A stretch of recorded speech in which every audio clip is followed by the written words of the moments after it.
Everybody come on up.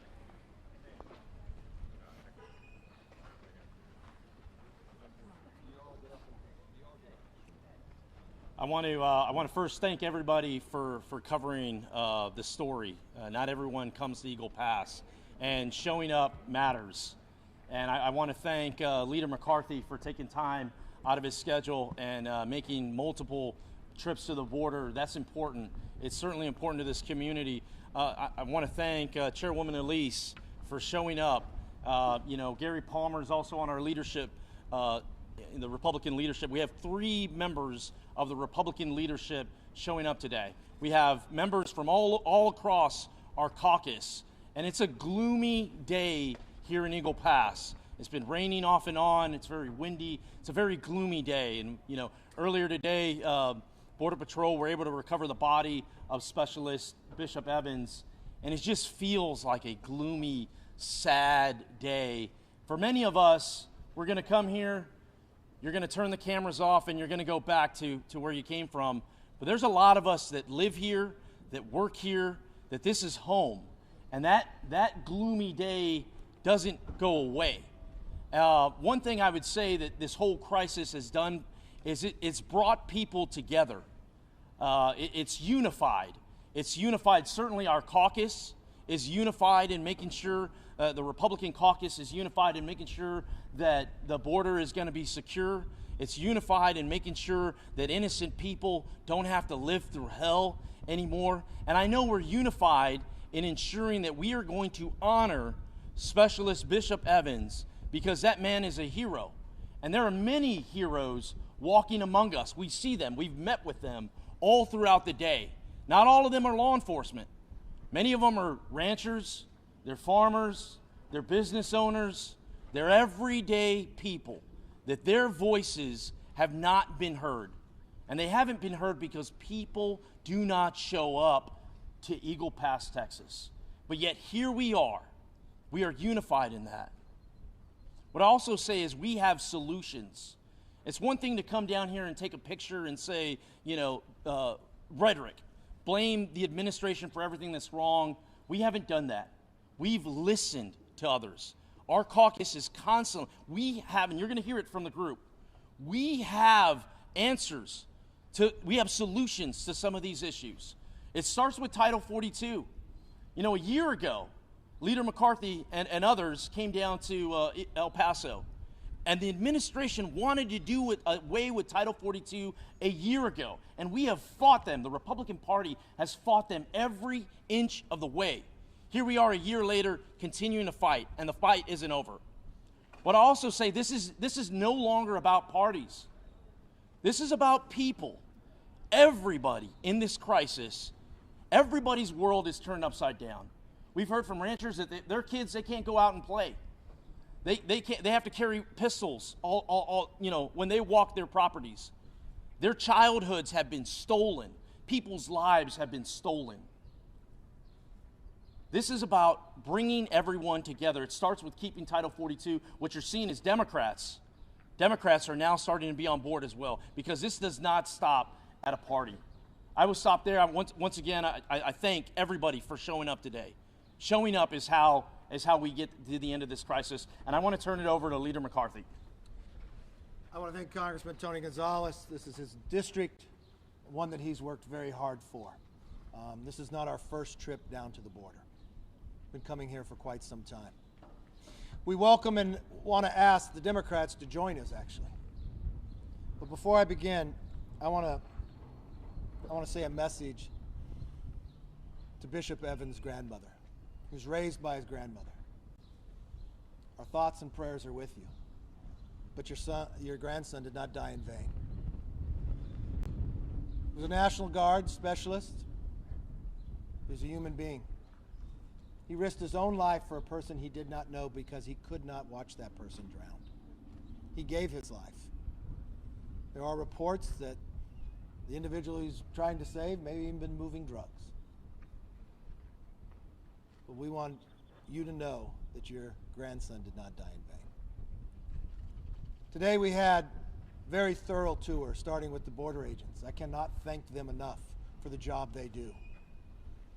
They are pushed to the limits. You know, a former Secretary of Homeland under Obama, Secretary Johnson, says 7,000 people a day coming across your border is unsustainable. That is where we are. 30 days from now, President Biden wants to lift Title 42. Everyone will tell you that that number will more than double, go to 18,000. If it's unsustainable today, what will it look like a month from now? We ask them what their plan will be. No plan is given. We hear Democrats on the other side of the aisle say that we should not lift it. They have the ability to say more than just words. They can vote. You see, in Congress, you have what is called a discharge petition. It only takes 218 members. Doesn't matter if they're Republican or Democrat, a simple majority to sign a discharge petition to bring a bill to the floor. It's been used many times in different issues. We just need a handful of Democrats to join, to bring the bill up for a vote. So if you believe Title 42 shouldn't be lifted, don't say it in a press release. Say it in an action that you can make a difference in. President Biden's been in office more than 40 years. The only known time that he's been to the border, of my understanding, is one time when he drove through San Antonio. Before he makes this decision, he should come here. He should look the border agents in the eye and ask them, what is the best decision to make? He should spend the time with the mayors and the ranchers and the city workers that we just had lunch with. I saw a lot of things that were very moving. But I watched a man that was probably 6'5", was a rancher, that has lived here his life 20 miles from the border, break down in tears to talk about the situation. That he told us he and his wife can't leave the lights on to their house at night because people will come. His fear is that people are going to get killed. That's what's happening right now. This is a responsibility of the federal government. I want to tell Governor Abbott, thank you. It's a job you shouldn't have to do or a responsibility. But you're bringing the National Guard and others here as a deterrent to try to protect our borders because of what this president's action has done. When we walked through the processing facility, I was shocked. I saw a line of individuals that had just been picked up just a few minutes before, and a line of ICE agents in front of them. I watched them, the ICE agents, with a phone putting around their face. I thought it was facial recognition. I was right about that, but I was wrong with what it was being used for. It was opening up the iPhones that the government was providing them. That's the way we are going to track somebody that has entered illegally, by providing a phone and pay for their calls. If President Biden lifts Title 42, what we see today will be much worse. A country without a secure border is not a country. And no longer is it just border cities. Every city in America is a border city. And if you wonder how that can be, just read your newspaper of who's died from fentanyl in the last week. It is the #1 killer of Americans between the ages of 18 and 45. The #1. And where does fentanyl come from? Across this border. And it's reaching every walk of life in America today. And if you wonder if it will get worse, it's coming from 160 different countries. People are coming across this border. And in our last trip, last March, was when we first discovered, speaking to the agents, that they are now catching people on the terrorist watch list. That day it was from Yemen. And as we first announced in the press conference, the Democrats on the other side, Congressman Gallego, said I was a liar. He sits on armed services. He says he gets intel reports. Well, when he found the truth the next day, he never said I was right, nor did he apologize. Congresswoman Escobar said I must be fibbing with the truth. Well, now they know the truth, and it's not just those two. more than 42. I want them to ask this question. Why is somebody on the terrorist watch list from a country far away entering America? Who are they talking to, and what do they have planned? It's a responsibility to protect all Americans, and that's not happening. And if Title 42 is lifted, it will be much worse. It's not just unsustainable now, it'll be uncontrollable then. And if a Democrat believes it should be lifted, come here and see what's happening before you make that decision. The president owes it to the American people to at least find the truth before he makes a decision. With that, I'd like to turn it over to our conference chair, Elise Stefanik. Thank you, Leader McCarthy, and thank you to Representative Tony Gonzalez, who works so hard every day on behalf of the communities he represents. You know, when I think back to one of my first conversations with Tony, the number one issue he talked about that was important to his district is addressing the historic border crisis. We've heard that firsthand from Border Patrol agents. I hear that from Border Patrol agents in my district along the northern border who have been transferred here over and over and over again. But make no mistake, this is not just a crisis in South Texas. This is a United States of America crisis, and it's a crisis as a result of Joe Biden and House Democrats' failed policies. This has gotten worse and worse every single month. It's the worst past year since we've been keeping track of the numbers. And we know it's only going to get significantly worse with Joe Biden's decision to lift Title 42. Today I had the opportunity, as did my colleagues, to tour with our boat Border Patrol. And the two captains of our boat were the ones that recovered the body of Bishop Evans. Think about the emotional turmoil, the emotional anguish that these Border Patrol agents are going through every day, in addition to the National Guard and their families. Our hearts break. House Republicans are unified in securing the border and providing the support we need to our Border Patrol and our communities in South Texas and across the country. I now want to turn it over to the House Republican Policy Chair, Gary Palmer. Thank you, Elise. Thank you, Leader McCarthy and Congressman Gonzalez for bringing us to the border. What we're witnessing is both a national tragedy and a human tragedy. I had the opportunity to speak with a few of the members of the National Guard who were part of Specialist Evans' unit, and the emotion is all over their face. They're struggling with this. And as Leader McCarthy said, our thoughts and prayers are with his grandmother. And we're determined that he did not die in vain. We also had the opportunity to talk with some of the ranchers and farmers and city leaders. And at the end of this press conference, you're going to be asking us questions, but you need to go talk to those people. You need to understand the human tragedy that's taking place because we have left our borders open. People cannot live their lives because of it. Their kids cannot grow up the way children should be able to grow up because we've left the border open. The human tragedy goes beyond the number of deaths from fentanyl. It's 105,000, the highest ever recorded, and that's probably underreported by 15 or 20% according to the people I've talked to, because so many families don't want it on the death certificate that their loved one died from an overdose. But we were also told since the first of this year, there's 100,000 gotaways. We don't know who those people are. And I ask, could those be young women that are being brought across the border and trafficked for sex?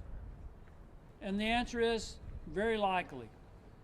This is a national security issue because they're known terrorists who've been picked up. We do not know who hasn't been picked up.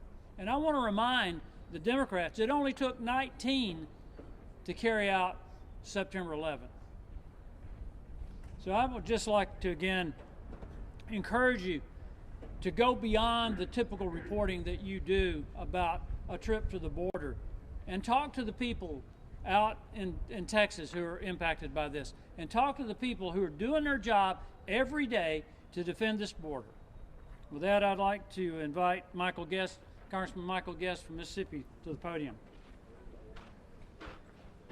I'd like to echo the comments with many of my colleagues. Our hearts and our prayers go out to Specialist Evans, someone who died doing what he loved, someone who died protecting his country, someone who died helping others. We must never forget the service of the men and women who wear the uniform, who protect this country each and every day, who fight to see that the rule of law is enforced. I'll tell you, throughout our visit, we have encountered one thing from every person that we've spoken with, that this is the worst they have ever seen the southwest border. Without exception, every man and woman, whether it be those serving in law enforcement or those serving in the community, echoed those remarks. We know that last month there were 221,000 immigrants who were apprehended across our southwest border. We've been told that once Title 42 expires, and it's set to expire in less than 30 days, that number will grow exponentially. The Department of Homeland Security has said as possibly as many as 18,000 immigrants a day will flood into our communities. As we met with community leaders told us two things.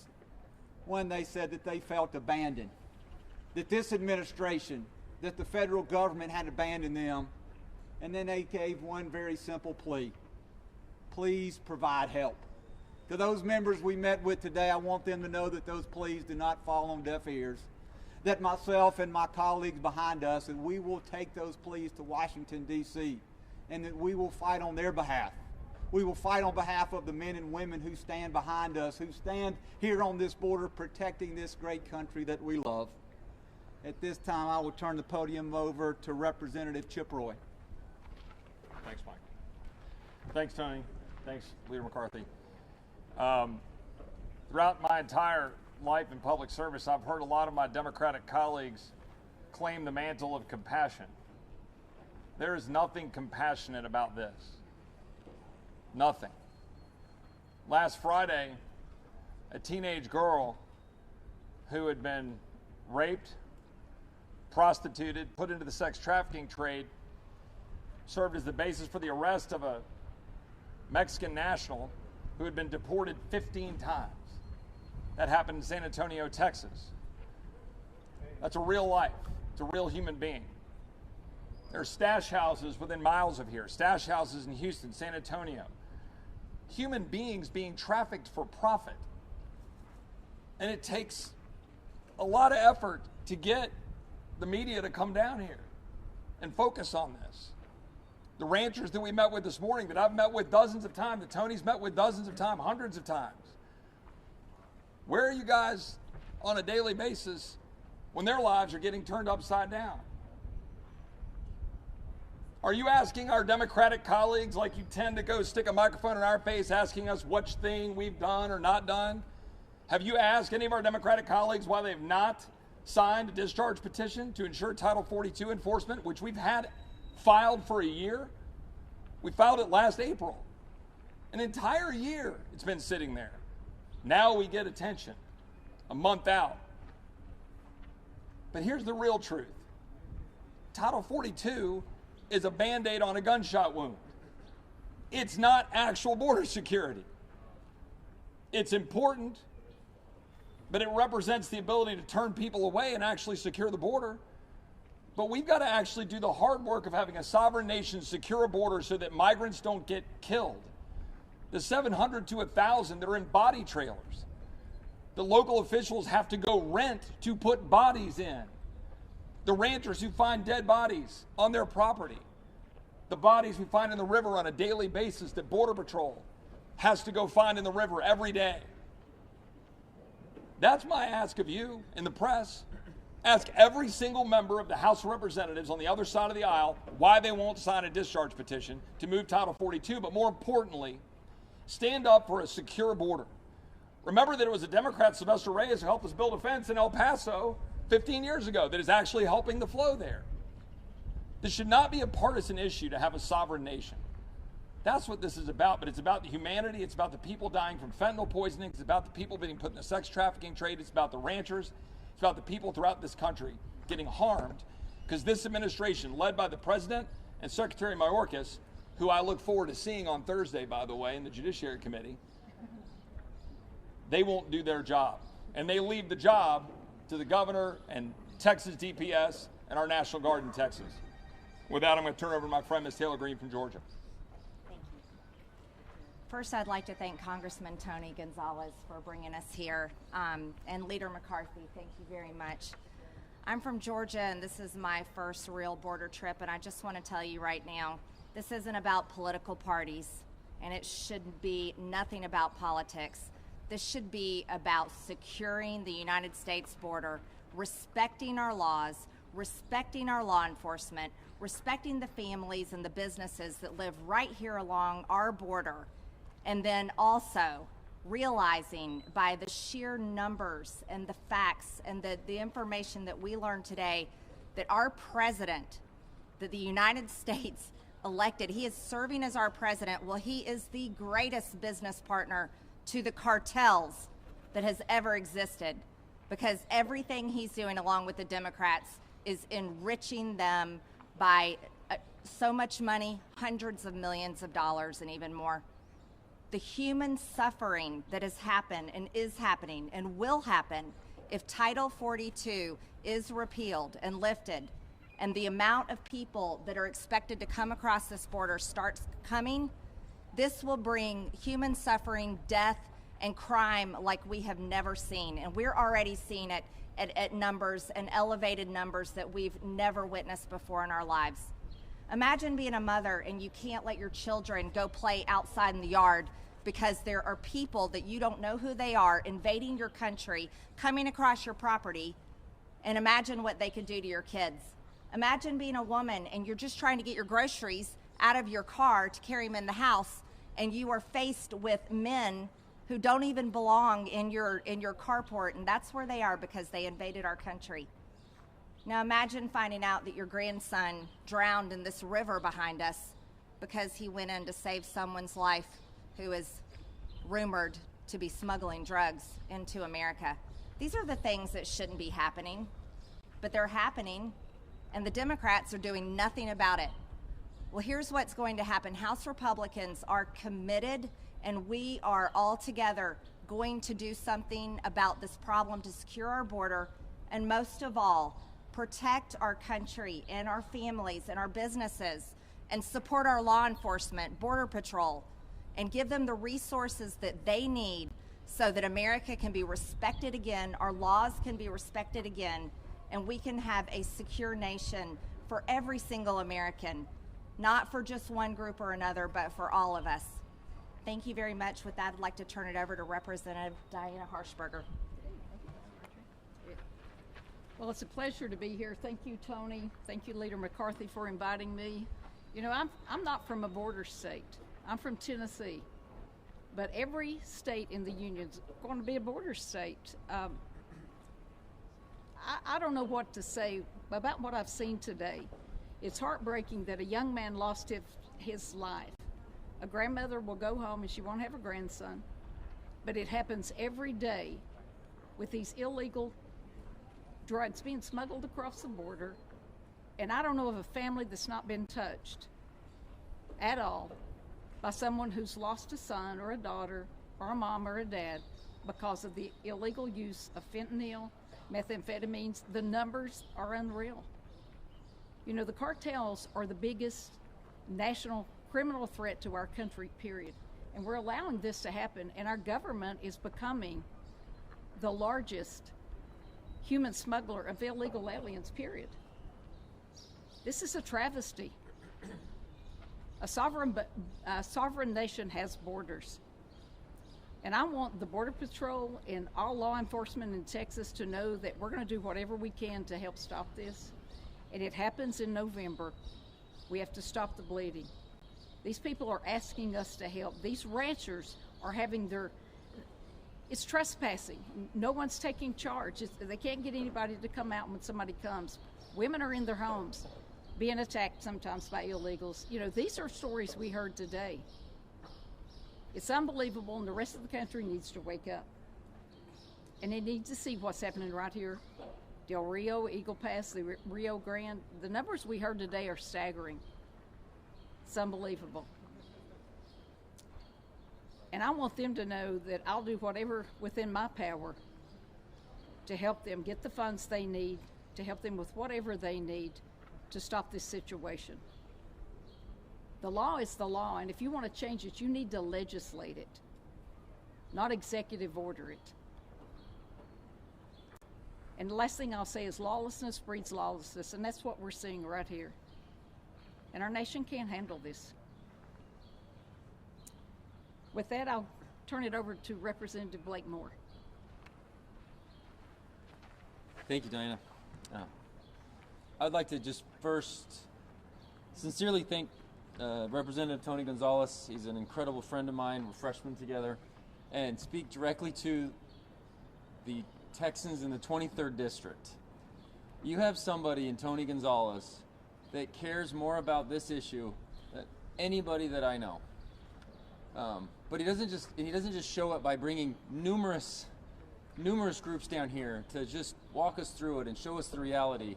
We're on the House floor, and I'm asking him questions about this before I go on a town hall in my town, in my district of Utah. Your representative cares deeply about this, and he cares about solutions. And he talked about it today, and he will continue to focus on that. I apologize.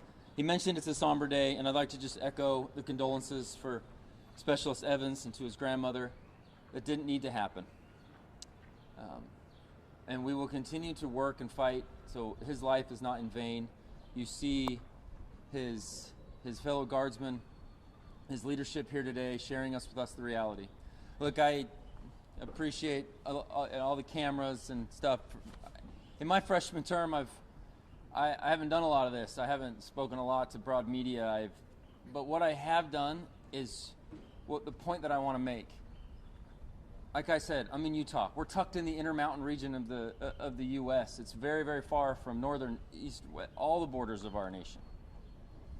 And what I have done is had countless town halls with my community. And there hasn't been a single town hall, an interaction that I've had, where they haven't asked about this. They haven't asked about the border situation.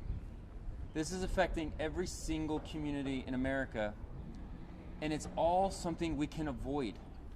And it's reiterated by what we just heard from the general over the Air National Guard here in Texas, was that you have to address the policy. Address the policy. There's policies that work from the previous administration. Address it. Don't let politics guide you. Address the policy. Enforce the Remain in Mexico policy. It's a compassionate program that will keep border activity to a minimum. Right? We are all for embracing. There's a comprehensive approach to being able to address this, but we have to enforce policy. We have to strengthen our border, and that will allow for us to be able to continue to address a comprehensive approach. And I've heard that from business leaders today and from individuals that are faced with this dire situation, and I just wanted to emphasize how much we care about this and we care about making it right. Thank you. I'll introduce next Representative Randy Weber. Well, thank you, Blake. And buenas tardes, hombres. Me llamo es Randy Weber. Yo espero que toda la gente en Estados Unidos están mirando, pagando atención, ¿me entiendes? Es una día mala, es una día muy triste. Good afternoon, my name's Randy Weber. I hope all American citizens are paying attention. This is a sad day. We're down here on the border. As you know, we lost a guardsman. He gave his life for somebody that he never even knew. He was willing to lay down his life. Bishop Evans was willing to lay down his life for American citizens, but he laid down his life for somebody who didn't have a right to be here. He should be remembered.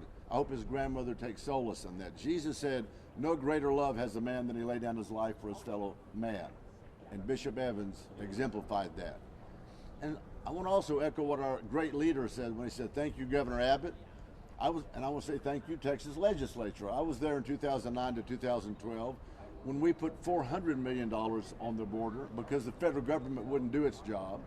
Now it's $3 billion the state legislature is putting on the border. Shouldn't be. Absolutely shouldn't be.